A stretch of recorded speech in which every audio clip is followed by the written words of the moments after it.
जय जिनेन्द्र। आज का क्लास शुरू करेंगे। भगवती सूत्र का पाठ चल रहा था कल। आरंभी की क्रिया, काई की, प्रत्यय की, यही सब चल रही थी। पांचों क्रिया का, प्राणघाती की, है ना, मिथ्या दर्शन प्रत्यय की, वही सब क्रिया चल रही थी।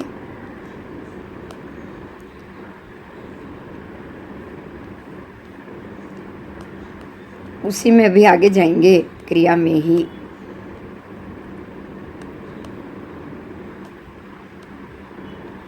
दिख रहा है ना अभी आपको?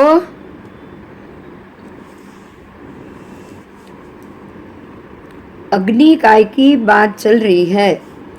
अग्निकाय में महाकर्म आदि, अग्निकाय में महाकर्म तत्काल प्रज्वलित होता हुआ अग्निकाय महाकर्म वाला, महाक्रिया वाला, महाआश्रय वाला और महावेदना वाला होता है। तत्काल प्रज्वलित हो जाए तो अग्नि का भड़का भी बहुत जल्दी होगा और बड़ी मात्रा में वो अग्नि जलेगा, तो वो महाकर्म वाला हुआ, महाक्रिया वाला भी हुआ और महाआश्रव वाला भी हुआ और महावेदना वाला। महाआश्रव तो होगा ही होगा, क्योंकि तत्काल जलने वाला बहुत ज़्यादा अग्नि के जीवों को वो जला के खपा देता है। तो महावेदना भी होगा, क्योंकि ज़्यादा मात्रा में जीव मर रहे हैं तो वेदना भी ज़्यादा होगी। और वो क्षण क्षण क्षीण होता हुआ अंतिम समय में कोयला बन जाता है, मुरमुर बन जाता है, क्षार बन जाता है। क्या उसके पश्चात वो अल्प कर्म वाला, अल्प क्रिया वाला, अल्प आश्रव वाला और अल्प वेदना वाला होता है? तो भगवान कह रहे कि हाँ, वो एक बार तत्काल जल गया, जलने के बाद क्षीण हो गया और क्षीण होने के बाद जैसे जैसे क्षीण हो जाएगा वो अल्प वेदना वाला होगा। बराबर, वो आपको वेदना उतनी नहीं देगा जितना जलता हुआ दे रहा है। समझ में आ रहा है? हाँ हाँ। अग्नि जब जल रहा है ज़्यादा तो वो महावेदना वाला, महा बंध वाला, सब उसकी जो भी प्रक्रिया होगी वो ज़्यादा ही होगी, महाकर्म बंद होगा उससे। लेकिन वो जल के जब क्षीण हो जाए, मुरमुर हो जाए, राख या कोयला जैसा बन जाए, तो वो बिल्कुल अल्प वेदना, अल्प कर्म वाला हो जाता है। आगे, अब धनु प्रक्षेप में क्रिया। धनुष चढ़ा रहा है, एक बाण कोई पारधी है, धनुष चढ़ा रहा है, तो धनुष चढ़ाते चढ़ाते और धनुष छोड़ने से पहले वो कितने कर्मों को बांधता है, ये भी बहुत जरूरी समझने जैसी बात है। एक पुरुष धनुष हाथ में लेकर बाण को धनुष पे चढ़ाएगा, चढ़ाकर वो वैशाख युद्ध की मुद्रा में आ जाएगा। वैशाख की मुद्रा, ऐसे बाण चढ़ा के आप खड़े हो जाओ तो वैशाख नाम के युद्ध की मुद्रा उसको कही जाती है। वो अगर वो उसमें खड़ा हो गया, बाण को कान की लंबाई तक खींचा, ऐसे कान तक उसने खींच लिया और ऊपर आकाश की ओर उसने फेंक दिया, ऐसे छोड़ भी दिया आकाश की तरफ, तो ऊपर आकाश में फेंका हुआ वो बाण, देखो उसने किसी को वेद के लिए नहीं छोड़ा है, ऐसे ही छोड़ दिया, ऐसे ही। तो भी वो जो प्राण, जो भूत, जो जीव और सत्व है, जो जिस आकाश में उसने, आकाश के प्रदेश में फेंका है, वहाँ भी और प्राण, भूत, जीव, सत्व तो होते ही है। उनका वो अभिघात करता है, उनका वो वर्तुल बनाता है, उनको चोट पहुँचाता है। समझ में आया? उनके अवयवों को संहत करता है, उनको संचालित करता है, परितृप्त करता है, कालांत करता है, स्थानांतरित करता है और उनके प्राण का वियोजन करता है। तो ऐसे पुरुष को कितनी क्रिया लगेगी? तो भगवान पूरा गणित अलग अलग समझाते हैं, ध्यान से सुनिए।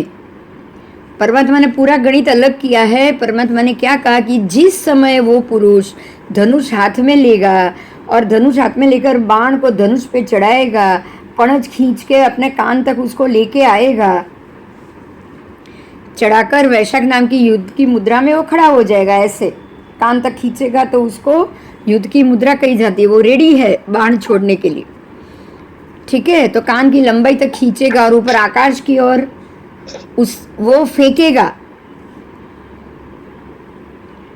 उस समय तक वो पुरुष कायिकी, अधिकरणिकी, प्रादेशिकी और पारितापनिकी और प्राणातिपातिकी, इन पांचों क्रियाओं से स्पृष्ट हो जाता है। समझ में आया? बात समझ में आई? हाँ, पांचों क्रिया कर ली उसने, जो क्रिया के 5 स्टेज है सब कर लिया उसने, ऐसे ही बाण छोड़ा है, कोई मरा नहीं है, कोई पंचेंद्रिय नहीं मरा है। जीव मरेगा दिखेगा तो पंचेंद्रिय, लेकिन बाकी के एकेंद्रिय की तो हाँ राश होगा कि नहीं? जो आकाश प्रदेश में स्थित है, वायु काय के जीव है, आकाश में ही अपकाय के जीव है, उनको तो घात होगा कि नहीं होगा? होगा होगा। तो अभी उसको पांचों क्रियाओं से वो स्पर्शित हो गया। जिन जीवों के शरीर से धनुष बना है, अब देखिए ध्यान दीजिए, अब जो जीव के शरीर से ये धनुष बना था वो तो किसी पंचेंद्रिय से ही बना होगा ना? हाँ, वे जीव भी कायिकी से लेके 5 क्रिया तक स्पृष्ट होते हैं। देखिए अब ये देखिए समझने की बात है, ये कोई मछली के शरीर से हड्डी से बना होगा या लोहे से बना होगा, किसी से भी बना हुआ कि नहीं? हाँ। तो वो जीव को भी पांचों क्रिया लगेगी। किसको? जो जीव से बना है, जो जीव से धनुष बना है उसको भी लगेगी पांचों क्रियाओं से। और जिन जीवों के शरीर से धनु पृष्ठ, प्रत्यंचा, स्नायु और बाण बने, मतलब कि जो बाण बना वो लोहा, उसकी जो डोरी है प्रत्यंचा चढ़ाते हैं धनुष की, वो ये सबके डोरी भी किसी में से बनी है, वो भी एकेंद्रिय जीव है। वो सब जीवों को भी 5 क्रिया से वो स्पृष्ट हो गए। शर, बाण, ठीक है, बाण का पक्ष, बाण का फलक और स्नायु, ये सब जिन जीवों के शरीर से बने हैं वे जीव भी 5 क्रियाओं से स्पर्शित होते हैं। तो देखिए यहाँ करण, करावण, अनुमोदन तीनों मिला। हाँ। देखिए खाली करण होता ना तो वो खाली पारधी को ही लगता,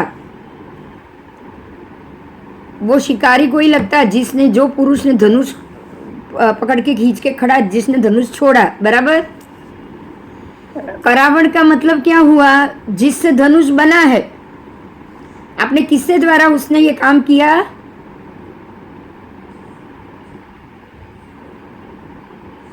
धनुष के द्वारा किया ना। तो अब जिसके शरीर से धनुष की हड्डी या धनुष का बाण बना होगा, जिसके शरीर में से डोरी ली है, वो सबको भी करावण का लग गया। हाँ। और अनुमोदन का तो जिसने कहा होगा कि जा तू ये करके आ, और ये करके आएगा तो तुझे मैं इतना पैसा दूं या इतना दूं, तो वो अपने आप अनुमोदन में आएगा ना। हाँ, ठीक है। तो धनुष जिससे बना है उसको भी ये पूरा मिल रहा है। बाण अपनी गुरुता से, भारीपन से, गुरुतम भारीपन से स्वाभाविक रूप से नीचे आता हुआ वहाँ रहे हुए प्राण और सत्वों का प्राण वियोजन करता है। तब वो पुरुष, अब वो बाण छोड़ दिया, ऊपर गया, ऊपर जाने के बाद नीचे तो गिरेगा कि नहीं?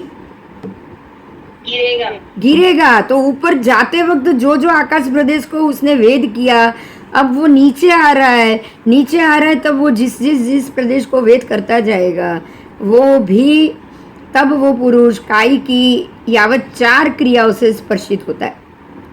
रिटर्न आने के जीवों को वो 4 क्रियाओं से स्पर्शित करता है, बराबर। और जिन जीवों से शरीर धनुष, धनुपुरुष, प्रत्यंचा, स्नायु बने, वो भी 4 क्रियाओं से स्पर्शित। देखो ऊपर जा रहा है तब 5 क्रिया, क्योंकि ऊपर तो उसने मारा इसीलिए उसको 5 मिली, बराबर। प्राणातिपाती की भी लग गई 5वीं, मिथ्या प्राणातिपाती की क्रिया लगी ना। पर जब वो तो बाण तो छोड़ दिया, ऊपर जाते लगी, पर नीचे तो ऊपर जाने के कारण नीचे गिरा, उसने नीचे छोड़ा नहीं है, बराबर।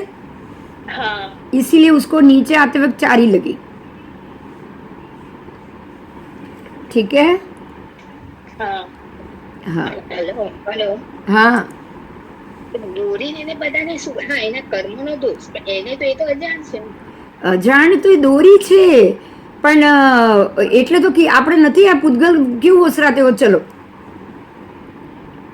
પોતાના જે ચોટેલા કર્મો હોય પૂતગલોના, એનાથી છૂટું પડવા માટે.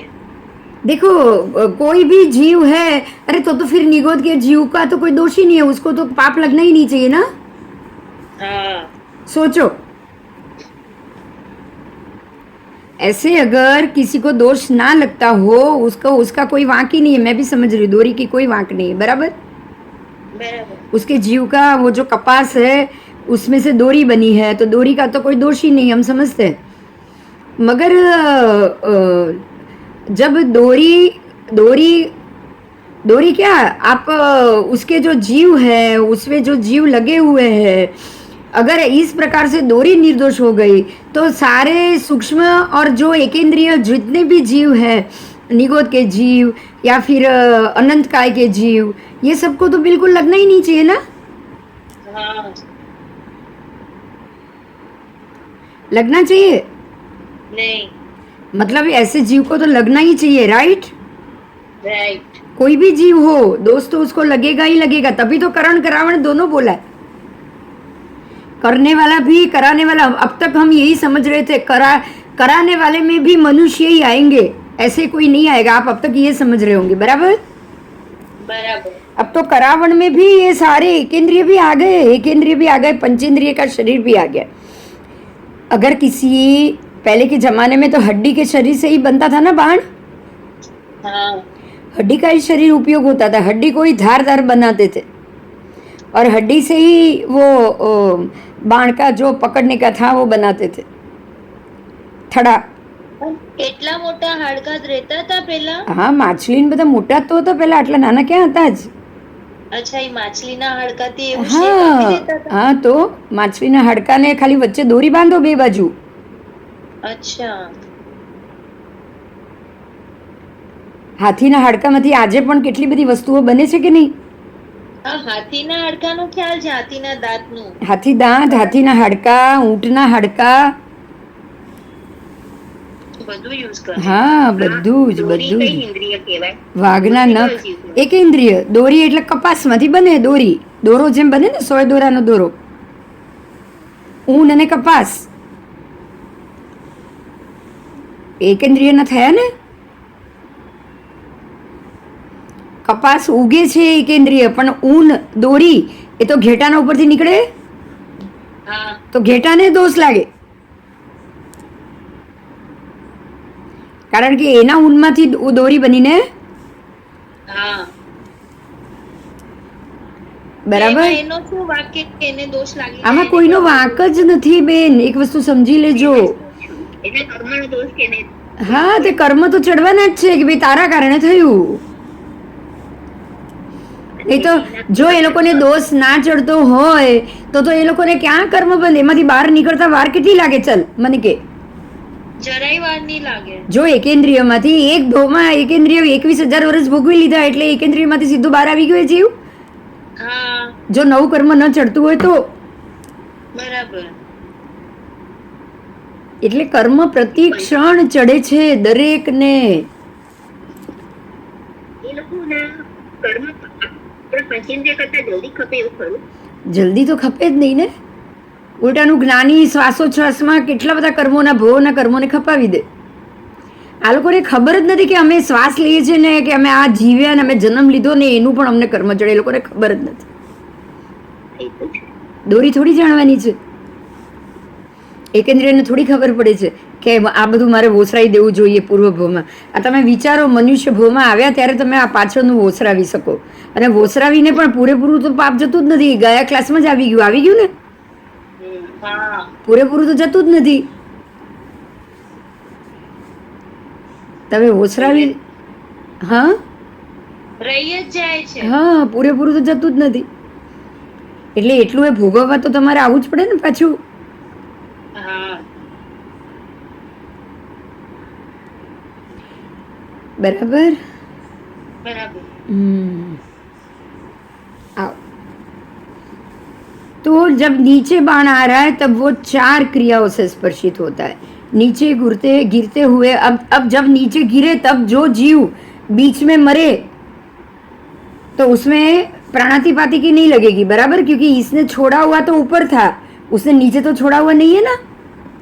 नहीं। वो अब ऊपर से नीचे गिर रहा है वो अलग बात है, लेकिन इसने छोड़ा हुआ नहीं।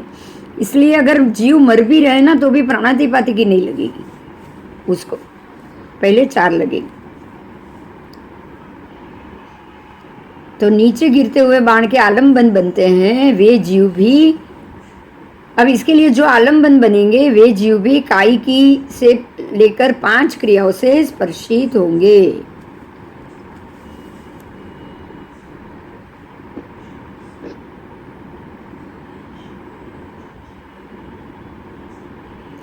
बाण, शर, बाण का पक्ष, बाण का फलक, स्नायु, ये सब जीवों के शरीर से बने हैं ना, उनको भी ये सारी क्रियाएं लगेगी। बराबर? आओ आओ, अभी अन्य यूथिक पद है। अन्य यूथिक यानी कि अन्य जो भी प्ररूपणा वाले, अन्य धर्म वाले, अन्य प्ररूपणा वाले। तो उन्होंने ये कहा है कि जैसे कोई युवा युवती का हाथ अपने हाथ में पकड़ता है, ऐसे जैसे चक्र की नाभि आरो के युक्त होती है, ऐसे पकड़ेगा ना, ऐसे फिट।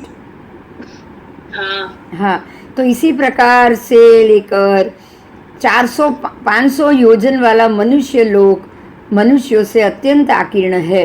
तो इस प्रकार से अन्य आप बोलते हैं कि ये पूरा जो मनुष्य लोक है वो मनुष्यों से, जैसे एक युवक ने युवती का हाथ पकड़ा, ऐसे लोक मनुष्य को पकड़ के रखे हुए, ऐसा अन्य धार्मिक वाले कह रहे हैं। तो भगवान ने जवाब दिया कि वो इस प्रकार से कह रहे हैं, पर ये गलत है। भगवान क्या कह रहे हैं? ये गलत है। अगर लोग उसको पकड़ के रखता फिट आरे की तरह, चक्र के आरे की तरह, तो क्या आप चल सकते थे क्या? सोचो खाली। नहीं। आप लोक में इधर उधर जा सकते थे? नहीं, आप जा ही नहीं पाओगे। बराबर? अगर चक्र की तरह पकड़ा हुआ होगा तो पहली तो इसीलिए ये बात ऐसे भी हम खाली अपनी ये दृष्टि से भी उसको नकार सकते हैं, लेकिन भगवान ने क्या कहा वो भी सुनेंगे। कि भगवान कहते हैं कि मैं ऐसा आख्यान करता हूँ या प्ररूपणा करता हूँ, जैसे कोई युवा युवती का हाथ अपने हाथ में पकड़ता है, जैसे चक्र की नाभि आरो से युक्त होती है, ऐसे इस प्रकार 400-500 योजन वाला नरक लोक, कौन सा? नरक लोक नारकी के जीवों से अत्यंत आकीर्ण है। मतलब क्या हुआ कि नारकी ने अपने नरक के जीवों को बराबर इस तरह से पकड़ा हुआ है। इसीलिए ये नारकी के जीव है ना, कहीं भाग नहीं सकते, उनको कुंभी के अंदर ही रहना होता है। बराबर? हाँ, तो वो जो कुंभी है, एक कुंभी 400-500 योजन की बनी हुई है। बराबर? हाँ, तो वो उसने जीव को बराबर पकड़ के रखा है कि नहीं? जीव इधर से उधर उसमें भाग नहीं सकता है। बराबर? हाँ, मनुष्य लोक नहीं, लेकिन नरक। क्लियर हुआ? तो अब नरक की बात आगे जा रही है कि नारकी का जीव एक की विक्रिया करने में समर्थ है या अनेक की विक्रिया करता है। एक शस्त्र की विक्रिया करेगा या अनेक शस्त्र की विक्रिया करेगा। नारकी का जीव शरीर शस्त्र बनाता है, पता है आपको कैसे? हाँ, तो एक कुंभी में बहुत सारे नारकी के जीव होते हैं। बराबर? तो एक नारकी का जीव अपना शरीर है ना, ऐसा होगा ना, मतलब पारे की तरह, तो वो ऐसा पॉइंटेड बना देगा। कैसा बनाएगा?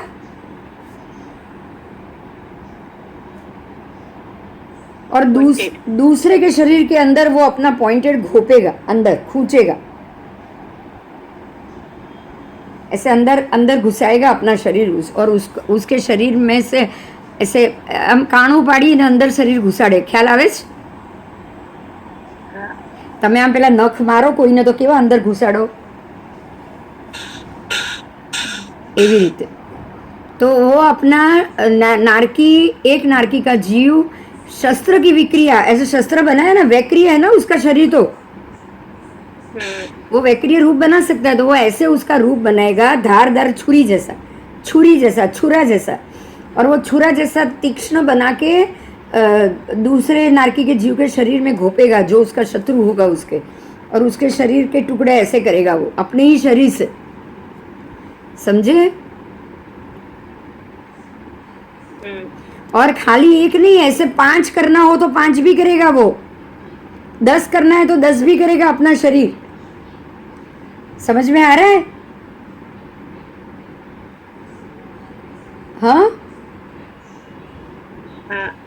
और खाली 5 या 10 नहीं, यहाँ अनेक शस्त्र की विक्रिया करेगा, अनेक अनेक प्रकार के। कभी छुरा बनाए, कभी छुरी बनाए, कभी कातर जैसा बनाए अपना शरीर, हो उसका शरीर काटे, कुछ भी बना के वो करेगा। ठीक है, वे शस्त्रों की विक्रिया करके परस्पर एक दूसरे के शरीर को अभिघात करते हैं। क्या करते हैं? घात करते हैं, एक दूसरे के शरीर का घात करेंगे, वो तोड़ेंगे, काटेंगे, फेंकेंगे। और ऐसा करते हुए उज्जवल, विपुल, प्रगाढ़, कर्कश, कटुक, परुष, निष्ठुर, प्रचंड, तीव्र, दुख, दुर्गम और दुस्सह, सहन न हो सके ऐसी वेदना की उदीर्णा करेंगे। ऐसी वेदना, वो एक ने दूसरे को मारा तो दूसरा आके उसको मारेगा ना, सामने कोई थोड़ी ऐसा बैठा रहेगा। नहीं। हाँ, तो एक दूसरे को मारते रहेंगे तो दुख और उसकी उदीर्णा कर रहे ना वो, वहां पे दुख को आपको लाना है, आपको कहीं से भी दुख को लाना है नारकी के जीव को, बराबर? तो ऐसे उदीर्णा करके वो दुख लाते, वेदना की उदीर्णा करते। दुखी, तीव्र दुख, दुर्गम, प्रचंड दुख, निष्ठुरता की वो उदीर्णा करते। समझ में आया? आओ, आधा कर्म आदि आहार के संबंध में आराधन। अब बस ये नारकी का खत्म हुआ। कोई प्रश्न?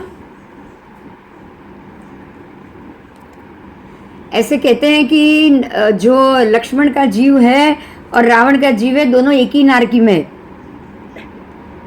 और जैसे ही वो रावण के जीव को देखता है, लक्ष्मण का जीव दौड़ता है उसको मारने के लिए, पता है? પણ એ શેની માટે એટલું એના સાથે કરે છે? એ બધું યુદ્ધમાં તો પતી ગયું ને. પણ પતી ગયું, પણ લક્ષ્મણનો જીવ વાસુદેવ હતો, એ હજી એને સમ્યક દ્રષ્ટિ આવી જ નથી ભાઈ. લક્ષ્મણના જીવને નથી આવી ના. એટલા માટે એનો રાવણના પ્રત્યે આટલો પેલાના પૂર્વભાવનું જ બંધારણ હશે ને. હા, પૂર્વભાવનું. હવે રાવણને તો પ્રતિ વાસુદેવ હતો, પણ એને સમ્યક દર્શન આવી ગયું. હા, એટલે એ તો હવે નરકમાં શાંતિથી માર ખાઈ લે છે અત્યારે તો. બરાબર. પણ પેલાને સમ્યક દર્શન આવ્યું જ નથી, મિથ્યાત્વી જ છે. વાસુદેવ તો મિથ્યાત્વી જ હોય, નરકે તો એટલે તો જાય. તો વાસુદેવમાં બીજા બધાએ સમ્યક દર્શન બાંધ્યું, ક્ષાયિક સમ્યક દર્શન કૃષ્ણ રાજાએ બાંધ્યું, પણ આમને તો એ પણ નહીં બાંધ્યું ને. હા, એટલે એકદમ ક્રોધિત થઈ, એટલે ક્રોધિત જ હોય, એટલે હજી ત્યાં મારવા જાય. તો આટલું બધું પુણ્ય કમાઈને વાસુદેવ બને અને પછી નરકમાં જાય. તો શું, અમારા છેલ્લા 3 लेक्चर થી આ ચાલે છે. पुण्य इकट्ठा करके हम लोग क्या कर रहे हैं? कोई फायदा नहीं है. फायदो नहीं थतो. सम्यक दर्शन के बगैर पुण्य बेकार है.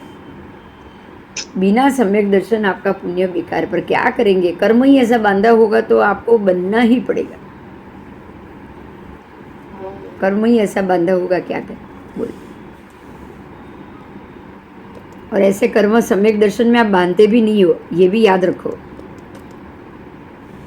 ऐसे कर्म वासुदेव, प्रति वासुदेव का बांधने नियाणा तब भी बांधोगे जब आपका सम्यक दर्शन नहीं होगा. सम्यक दर्शन तो बांधने ही नहीं देगा ना ये.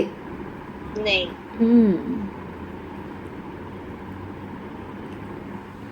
ठीक है, आगे जाऊं? हाँ, चल. आगे का पाठ है आधा कर्म. आधा कर्म आदि आहार.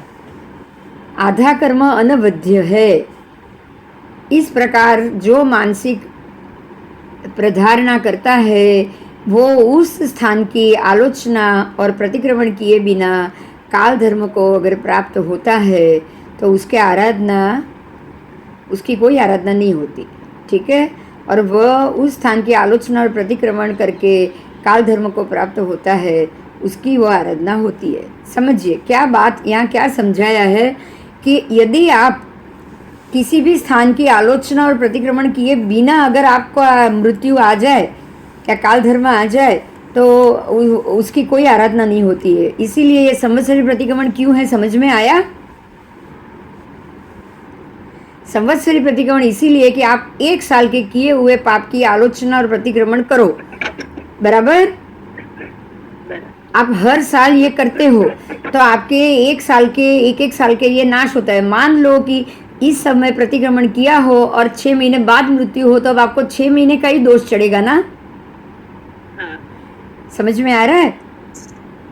ज्यादा से ज्यादा 1 वर्ष के कर्म के दोष चढ़ेंगे, क्योंकि बाकी के तो आपने सारे प्रतिक्रमण करके वोसरा दिए। हाँ, इसीलिए ये कहा गया है कि आराधना है, अगर आप प्रतिक्रमण करके प्रायश्चित आलोचना करो और काल धर्म को प्राप्त करो तो वो आपकी आराधना होती है। और अगर इसके बगैर आप ना आलोचना करो, ना प्रतिक्रमण किया हो, ना आलोचना किया हो और काल धर्म को प्राप्त हो गए तो आप समझिए कि आपने कोई आराधना नहीं की है, बराबर?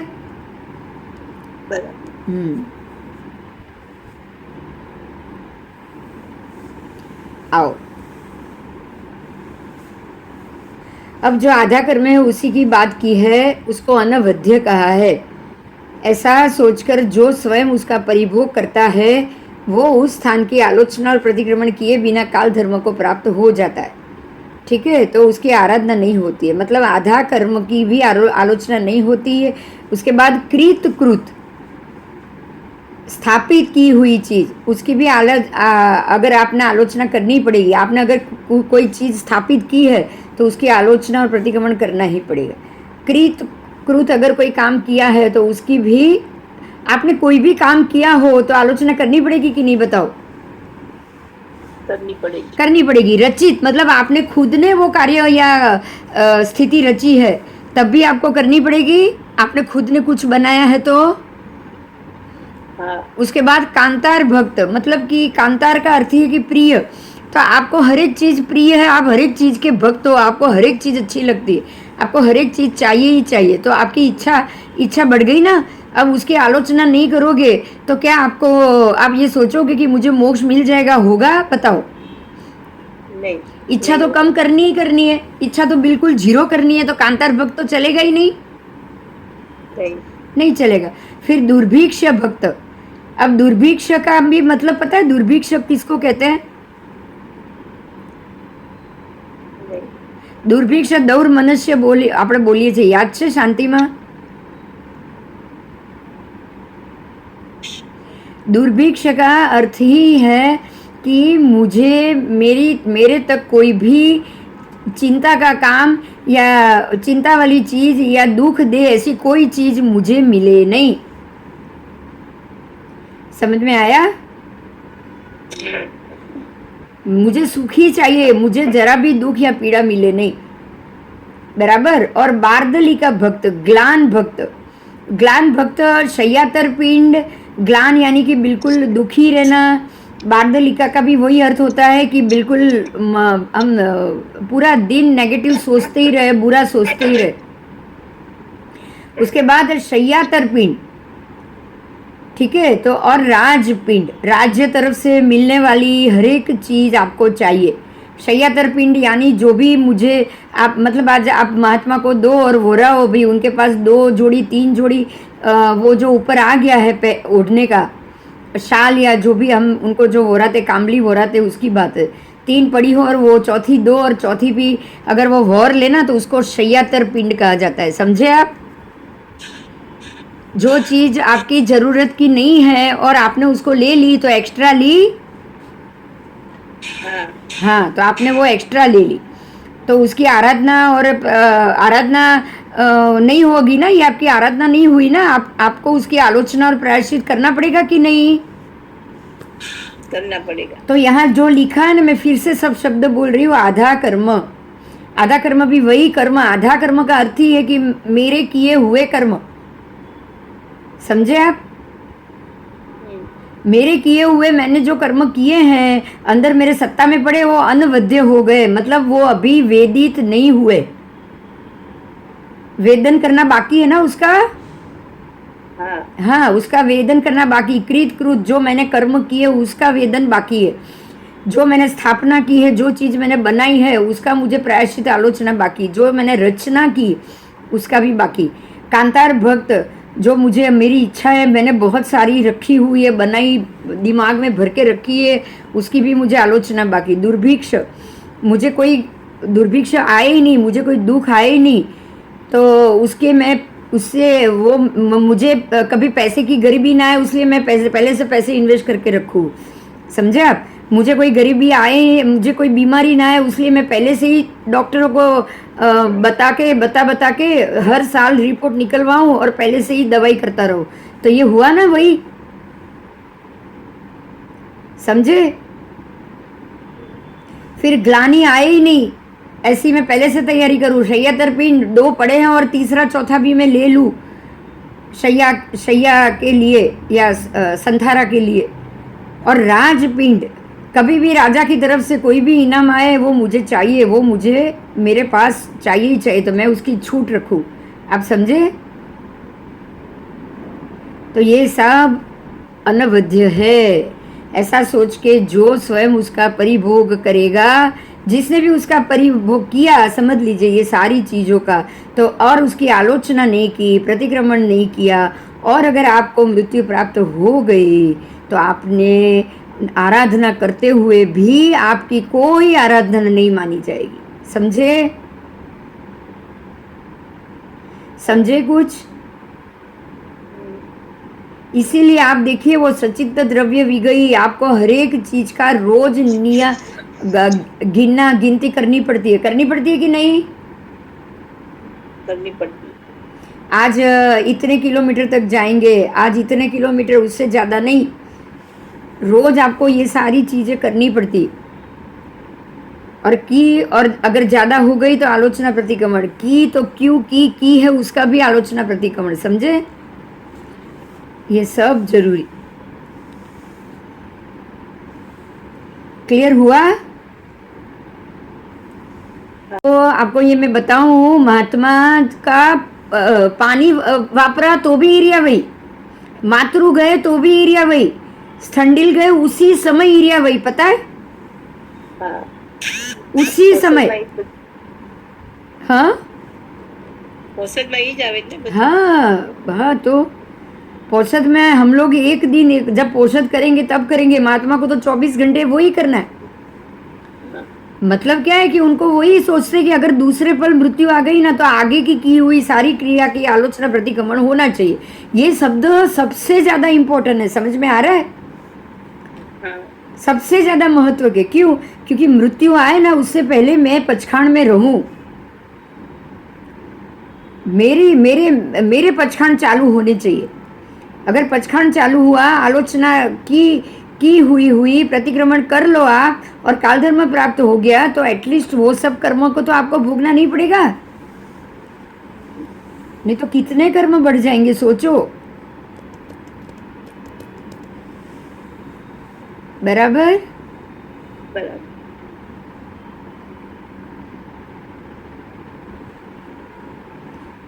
आओ, अब यहाँ 2 चीज बताई है, कृत कृत, उसका बहुजनों के बीच में प्रज्ञापन करना, और राजपिंड का भी बहुजनों के बीच में प्रज्ञापन। अब देखिए ये चीज इसलिए महत्व की बताई है, कृत कृत और राजपिंड। राजा को क्या है कि खाली देगा तो क्या एक ही साधु को देगा या सबको देगा, सब साधु को देगा।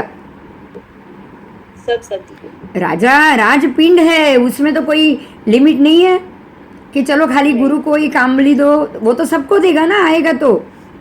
हाँ। समझे आप। तो बहुजन के बीच में होता है, कृत कृत भी बहुजनों के बीच में होता है। मैं अगर कोई, जैसे मैंने ये संस्था छापी है तो संस्था से मैं जो जिसको ज्योतिष पढ़ाती हूँ, तो बहुजन आ गए कि नहीं, कि खाली एक ही व्यक्ति के लिए मैंने किया, बहुजन के लिए। आज आप सुबह सोचो कि आज मुझे खाने में ये गट्टे की सब्जी बनानी है, तो खाली आप अपने लिए बना रहे हो या घर के 10 मेंबर है तो सबके लिए बना रहे हो, सबके लिए, तो बहुजन हो गया। तो कृत कृत का अर्थ ही वही है। आज मैंने कोई पार्टी रखी, बर्थडे पार्टी रखी, तो क्या मैं कम से कम 100, 150, 200 लोग तो आएंगे ना उसमें। हाँ तो कृत कृत हुआ ना ये कि मैंने मेरा खुद का खड़ा हुआ। बोलो, हुआ कि नहीं?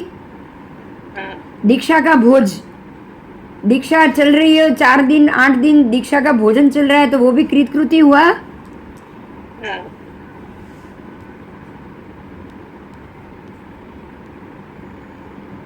अब अब ये अर्थदान और सूत्रदान की बात आई है।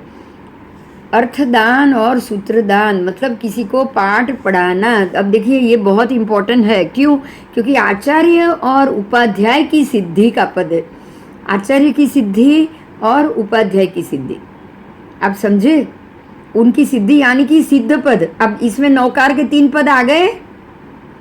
हाँ इस पाठ में नौकार के 3 पद आ गए। अभी जो आप पाठ करने जा रहे हैं उसमें नमो सिद्धाणम, नमो आर्यणम, नमो वज्रायणम, बराबर? बराबर। क्योंकि सिद्ध भगवंत बनना है किसको? आचार्य को और उपाध्याय को। तो वो क्या करेंगे? तो तीसरे भाव में अवश्य सिद्ध होंगे। देखिए ये बहुत इंपॉर्टेंट है। आप ये क्या है पता है? आपको भी ये प्रश्न होगा हाँ कि हम तीसरे भाव में सिद्ध कैसे हो जाए। सब लोग सुन रहे हैं, बहुत इंपॉर्टेंट मुद्दा है। तीसरे भाव में किसको किसको सिद्धि चाहिए? तीसरे भाव में बताओ। मारे જોયા છે। हाँ, बाकी के कौन कौन है? सब है आज तो। सबको चाहिए क्या? बोलो। હા તમને તમારી સાથે। હા, ત્રીજા જ ભાવમાં. એ તો દક્ષા કીધું હતું, મેં રૂમ મેં લેન્ડ બધાના માટે બુક કરી દીધી છે. અષ્ટપદમાં છે। ત્યાં જમીન લઈ લો, તો મેં કહી દીધું છે, લઈ લીધી છે. हाँ, तो ये पाठ बहुत इम्पोर्टेंट है। देखिए अरियन परमात्मा नौकार के 5 पद है, बराबर? हाँ उसमें से पहला पद है अरियंत पद। तो अरियंत परमात्मा तो सिद्ध गति में गए ही गए, और वो तो सबको तारने वाले हैं, सबका कल्याण करने वाले हैं। तो जो जीव ने तीर्थंकर नाम कर्म बांधा उसको उसी समय पता है कि वो तीसरे ही भाव में सिद्ध हो जाएगा, बराबर? हाँ क्योंकि दूसरा भाव उसका, वो भाव तो उसका चालू है, दूसरा भाव एक आएगा और सीधे तीसरे भाव में अरियंत परमात्मा सिद्ध नियमा हो जाएंगे। तीर्थंकर नाम कर्म बांधने वाला जीव नियमा तीसरे भाव में सिद्ध हो जाएगा, बराबर? नियमा है ये। अब आचार्य भगवान की और उपाध्याय भगवान की बात है। आचार्य भगवंत और उपाध्याय भगवंत अपने अपने विषय में, ठीक है, अग्लान भाव से, मतलब बिल्कुल भी ग्लानि नहीं होनी चाहिए। आपको कोई एक प्रश्न पूछे और आप मुंह बिगाड़ो तो क्या हुआ उसको?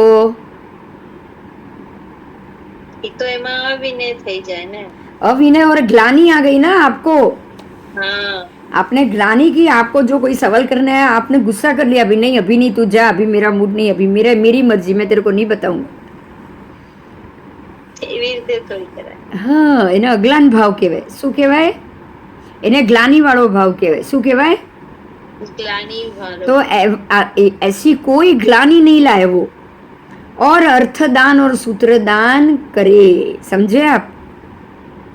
हाँ और किसको?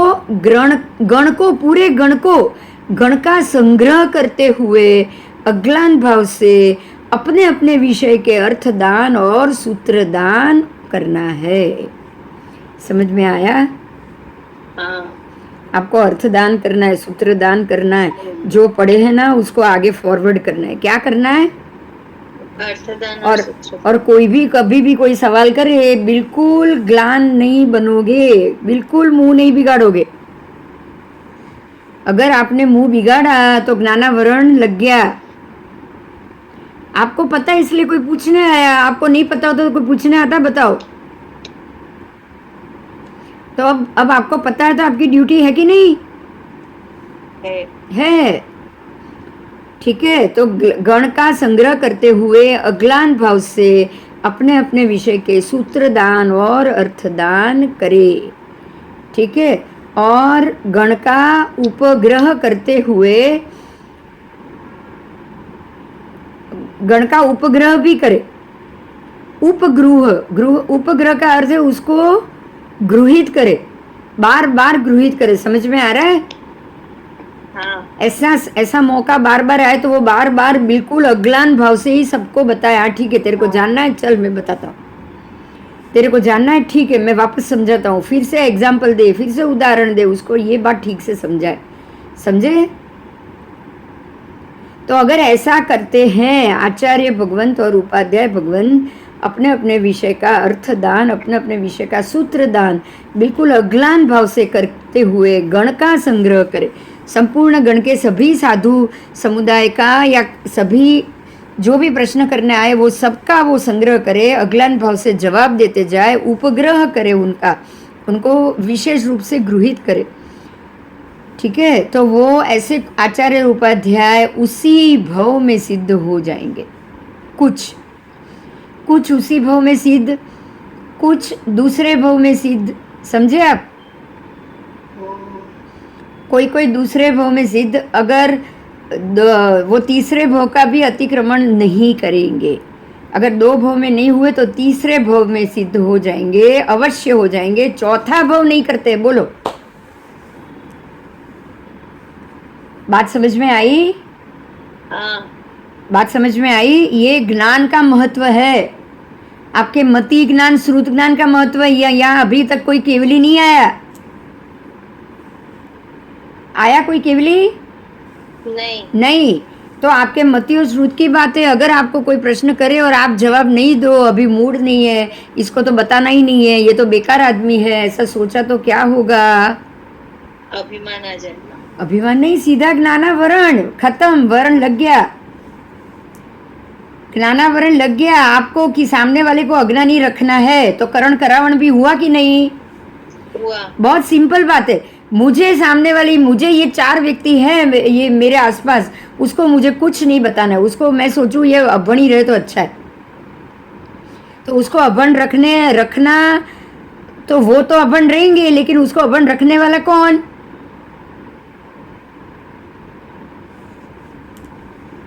वो अभण क्यों रहेंगे? वो कर्मों ने लीधे क्यों? आपको नहीं बताना है उसको, वो तो पूछने आए थे आपको। हाँ वो आपको पूछना है, आपने नहीं बताया, तो आप उसको अभण रखने में करावण हो गए कि नहीं? हो गए। करावण हुए कि नहीं बताओ? हुए। तो अगर मुझे पता है और मैं कुछ ना बताऊं आपको, तो आप जिस चीज से अज्ञान हो गए, वो अज्ञान करने में मैं जिम्मेदार हूं कि नहीं? करावण। तो अब मेरा भी ज्ञान चला जाएगा। समझ में आ रहा है? मेरे ज्ञान को भी लंक लग जाएगी, आवरण लग जाएगा। लगेगा कि नहीं? लगेगा। समझ में आया सबको? जवाब दो, अगर जवाब दे पाओ तो। अभी अगर हमको तीसरे ही भाव का अतिक्रमण नहीं करना हो, ज्यादा से ज्यादा 3 भाव, तीसरे भाव में वो अवश्य सिद्ध होंगे, तो हमको क्या करना चाहिए? बोलो, समझाओ क्या करना चाहिए तीसरे भाव में सिद्ध होना हो तो?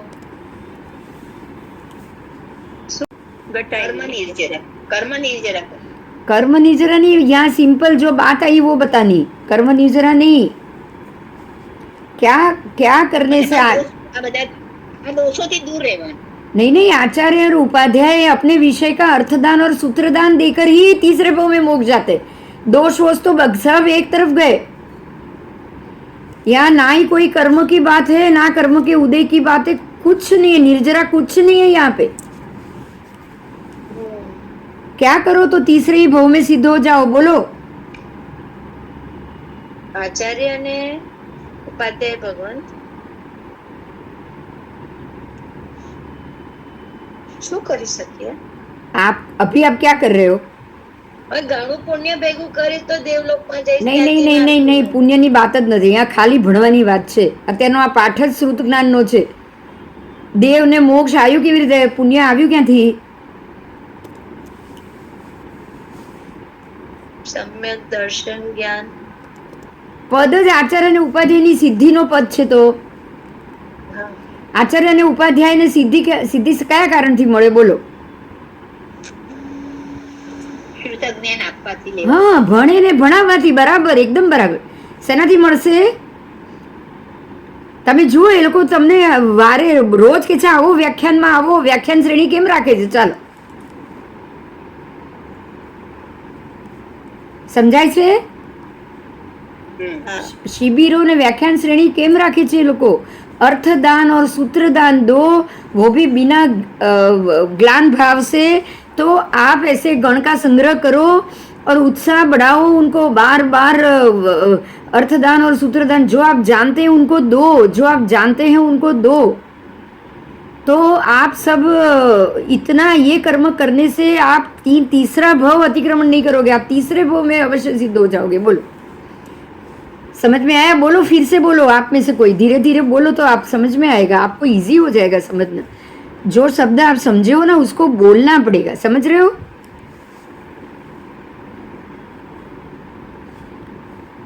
बोलो क्या करने से तीसरे भाव में सिद्ध होंगे? જ્ઞાન આપવાનું કરું, ભણાવવું અને ભણાવવું. हाँ, जो विषय मेरे पास है, जो विषय मैं जानता हूँ, जो विषय सम्यक ज्ञान है, समझ में आया? सम्यक ज्ञान को, अपने अपने विषय को सूत्र और अर्थ से दान देना। सिंपल बात ये हो गई। क्या करना? सम्यक दर्शन का सूत्र और सूत्र से सम्यक दर्शन का दान दो। પ્રભાવ ના કરો. हाँ, अर्थ और सूत्र की सूत्र और अर्थ ही बोले हैं, कुछ भी ज्ञान की बात नहीं की है, समझे? हाँ, सूत्र और अर्थ का दान देते ही रहो, देते ही रहो, देते ही रहो। सूत्रदान, अर्थदान। अभी आप अर्थदान तो कर ही रहे हो ना आगम का,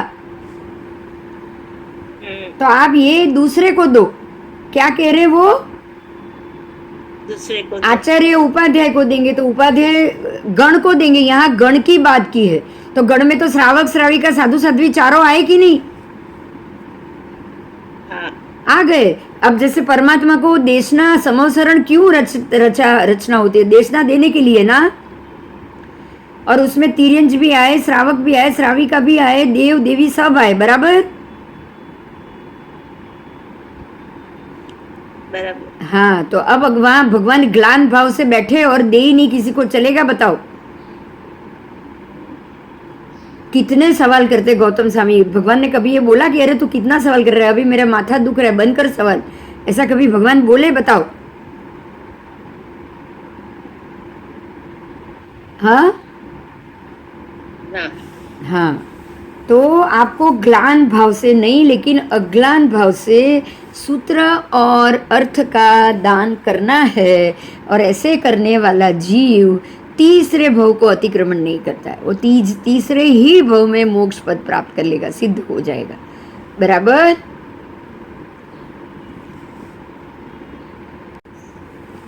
अब आगे जो टॉपिक आया है, बात कर रहे हैं अभ्याख्यान। तो जो पुरुष मिथ्या असद्भुत अभ्याख्यान, अभ्याख्यान मतलब अभ्याख्यान क्या है? पहले कोई किसी को पता है अभ्याख्यान क्या है? हाँ, व्याकरण એટલે ચોરી ને અભિમાન. અભ્યાખ્યાન એક 18 પાપ સ્થાનકમાંનું પાપ છે, યાદ છે? હા એ તો ખબર છે. હા, તો કેટલામો નંબર? ત્રીજો. ના ચોથો બાકી છે. નહીં, એકે નથી। 10 માં 11 हाँ, 11 में द्वेष, 12 में कलह, 13मुं अभ्याख्यान। 13 શું આન્સર આવ્યો? તમે પ્રશ્ન કર્યો ને આન્સર શું આપ્યો? મારું મિસ થઈ ગયું। 13મું અભ્યાખ્યાન। અભ્યાખ્યાન કેટલામું પાપ સ્થાનક? તેરમું। તો અભ્યાખ્યાન પાપ સ્થાનક છે તો મિથ્યા થયું ને? हाँ हाँ, तो अगर ऐसा आपने किसी के ऊपर मिथ्या दोष रोपण किया, मिथ्या मतलब आड़ चढ़ाना, झूठ बोलना, गलत बोलना, किसी के लिए उल्टा बोलना, बराबर? हाँ हाँ, तो ये अगर आप किसी ऐसे दूसरे पे आरोप लगाओ और ऐसे करो तो दूसरों को आरोपित करने से उसको भी उसी प्रकार का कर्म का बंध होता है। देखिए ये आज है ना, आप करण करावण ही पढ़ रहे हो, समझ में आ रहा है? जो काम मैं दूसरे के लिए करूं तो करावण अपने आप हो गया।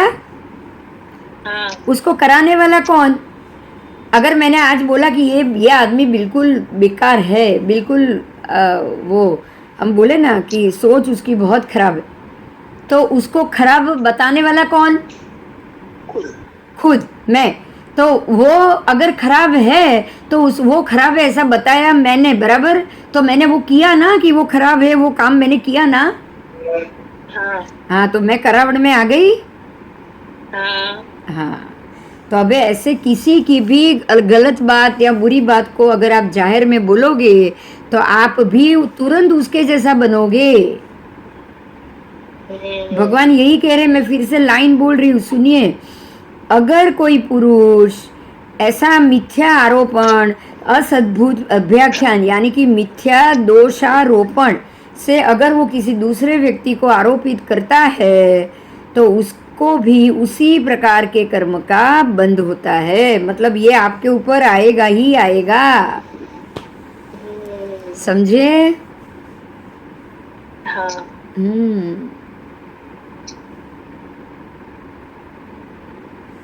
और वो जहाँ जहाँ उत्पन्न होता है वहाँ वहाँ उन कर्मों का वो प्रतिसंवेदन करता है।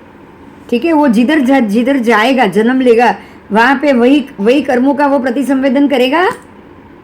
हाँ तो वेदन में आएगा वही चीज, हाँ तो आप उसका वेदन करेगा और निजरा करेगा, समझे? देखिए, मैं एक एग्जाम्पल दे रही हूँ, एक ये बनी बनाई घटना है, इसलिए समझोगे ना तो ये तुरंत समझ में आ जाएगा। एक लड़की की बात हो रही थी शादी के लिए, शादी के लिए बात हो रही थी, और ये तो मेरी बेटी की फ्रेंड है, इसलिए ये तो कोई बनी बनाई हुई बात है, ऐसी घटना नहीं है, स्टोरी सुनी हुई स्टोरी नहीं है, मैंने मेरे सामने ये देखी हुई है। ठीक है,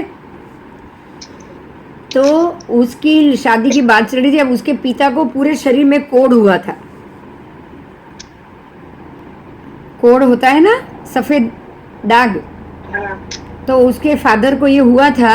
अब लड़की की बात आई तो कोढ़ तो सबको दिखता है, तो लड़के वाले ने ये कहा कि भाई हमको तो ऐसे ये रिश्ता पसंद है, हम तो वो ये लड़की को हम शादी या सगाई करने के लिए तैयार है, लेकिन उसका हमको एक बार देखना पड़ेगा कि उसको भी कोढ़ तो नहीं है ना। तो घर वाले ने कहा भी नहीं है, हम लोग कह रहे नहीं है, तो कि नहीं, आपके कहने से नहीं, हम लोग चेक करेंगे, आप समझे? हाँ तो वो बोल रहे मेरी बेटी आपके बेटी को चेक कर लेगी, हमको एक बार भरोसा हो जाए फिर हम सगाई करेंगे।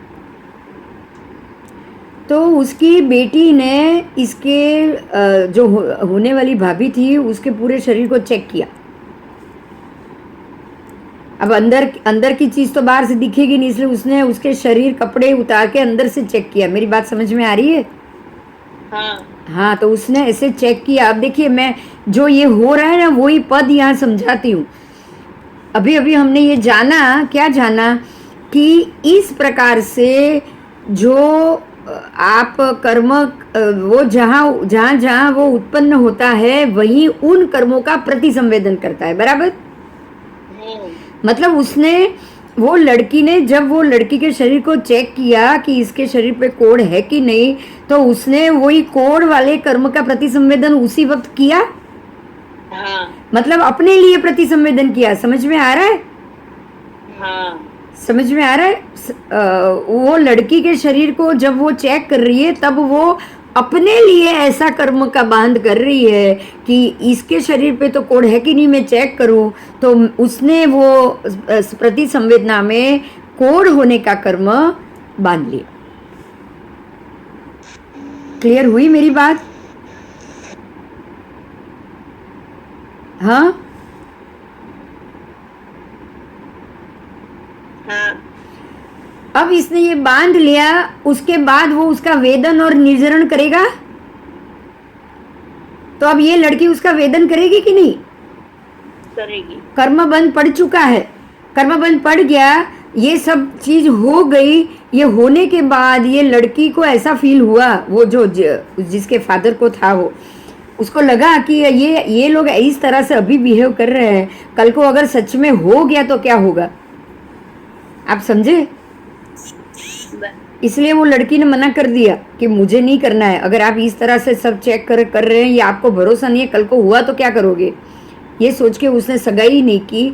लेकिन हुआ ये कि ये जो लड़की ने चेक किया था उसको ही कुछ साल के बाद, 4-6 महीने के बाद, जो लड़की उसकी जो लड़के की बहन थी ना, उसको कोढ़ हो गया। मतलब क्या हुआ, जो हम अभी पढ़ रहे हैं ना कि उसने उसका पहले प्रतिसंवेदन किया, उसके बाद उसी कर्म का वेदन किया। तो इसने किया कि नहीं बताओ? किया। उसने उसी कर्म का वेदन किया। समझ में आया? हाँ। ऐसा ही एक और एग्जाम्पल है, वो भी मैं भी देना चाहूंगी। वो तो 25 साल के बाद उदय में आया, वो भी समझने जैसा है कि एक लड़के और लड़की की शादी हो रही थी। तो शादी के वक्त, कब एग्जैक्ट शादी के वक्त वो बारात आई और कुछ लड़कों ने, कुछ उसके दोस्तों ने कुछ बदमाशी की होगी, कुछ ज़्यादा ही मजाक मस्ती की, तो सगाई उसी वक्त लग्न को तोड़ दिया। आप समझे? लग्न कैंसिल हुआ, लग्न के टाइम पे कैंसिल हुआ। बात समझ में आ रही है मेरी? हाँ, उसी टाइम जान वापस गई, शादी हुई नहीं। और लड़के की वो जो लड़की थी ना, उसकी कुछ महीने, 2 महीने, 3 महीने बाद उसकी कहीं और सगाई हो गई। तो जब सगाई हुई ना, तब ये लड़के की जो बड़ी बहन थी ना, लड़के की बहन, वो बोली कि किसी ने आके उसको बोला कि भाई आपके भाई की तो शादी टूट गई, कैंसिल हो गई, और वो लड़की की सगाई हो गई है, तुरंत ही सगाई, 2-3 महीने में ही सगाई हो गई। तब ये लड़के की बहन क्या बोली पता है? कि जैसा भी हो, तोड़ा हुआ लिया ना, जिसने भी लिया उसने कैसा लिया? तोड़ा हुआ ही, सगाई तोड़ी हुई लड़की ली ना, ऐसे उनको फ्रेश तो मिली नहीं ना, ऐसा उसने जवाब दिया। अब ये समझने की बात है। अब उसने प्रतिसंवेदन कर लिया, कर्म बांध लिया। अब ये ना, कर्मों का प्रतिसंवेदन शब्द याद रखना कि इस प्रकार से जो कर्म बंध होता है, किसी और का अभ्याख्यान करते हुए, दोषारोपण करते हुए आपके ऊपर जो कर्म का बंध होगा उसको प्रतिसंवेदन कहा जाएगा। समझ में आया? हाँ। अब उसने ये बांध दिया 25 साल बाद। आप ध्यान से सुनिए, 25 साल बाद उसकी बहन के खुद के कितने लड़के थे? 2 लड़के थे। कितने? दोनों लड़के की सगाई हुई, सगाई तोड़ी हुई बहू उसको मिली, दोनों बहू। आप समझे? उसके घर में 2-2 बहुएं आई है, पर दोनों बहू की सगाई टूटी। मतलब जो 25 साल पहले वो किसी और लड़की के लिए बोली थी, वो 25 साल बाद। आप समझे? ये दोषारोपण हुआ ना, दोष का आरोपण हुआ कि नहीं? आपको तो कोई लेना देना ही नहीं था। आप ये बोलते चलो कोई बात नहीं, वो हो गया ना, बस खुश हो जाओ, आप इतना ही बोलते ना। तो ये अभ्याख्यान मतलब किसी और की बात सिर्फ बताने की बात है। हम बोलते हैं ना, ज्यादा पंचायत नहीं करनी है, चुप रहो, हम बोलते हैं ना, जो ये सच है। समझ में आया? क्यों? क्योंकि कर्म का प्रतिसंवेदन हो जाता है, तो वो प्रतिसंवेदन होना ही करावण के बराबर है। बराबर? तो करावण, आप करावण में आप ही निमित्त बन गए। आपने प्रतिसंवेदन कर लिया, मतलब आप करावण कर्म में निमित्त हो गए। तो अब उसका वेदन, आपने कर्म तुरंत बांध दिया, जब समय आएगा, उदय होगा, तब उसका वेदन और निर्जरण भी करना आपको ही करना पड़ेगा। समझ में आया? ये कर्मबंध पद है, अभ्याख्यानी का कर्मबंध।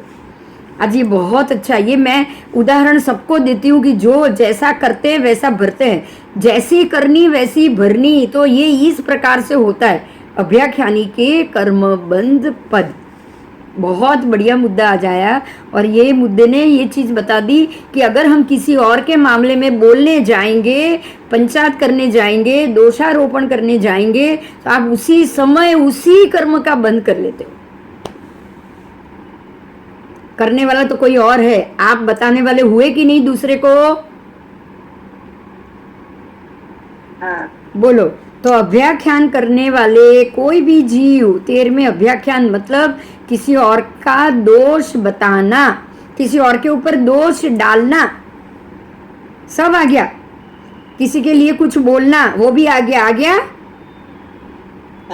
तो आप उसी वक्त प्रति संवेदन, कर्म का प्रति संवेदन करते हो, मतलब आप बिल्कुल उसी प्रकार के कर्म का बंद करते हो। उसके बाद वो समय आएगा, पकेगा, तब वेदन भी करोगे, निर्जरणा भी करोगे। और निर्जरण करना है, निर्जरण मतलब कि ऐसा नहीं है कि वो निर्जरा हो गई, निर्जरा नहीं है, निर्जरण मतलब उस वक्त वो नया भी बन सकता है। बन सकता है कि नहीं बताओ? बन सकता। बन सकता है, बन सकता है। तो आज ये अभ्याख्यानी के कर्म बंद आपको बहुत अच्छे से समझ में आ गया। अगर कोई प्रश्न है तो बोलो, सच में बहुत बड़ी बात। बोलो, है कोई प्रश्न?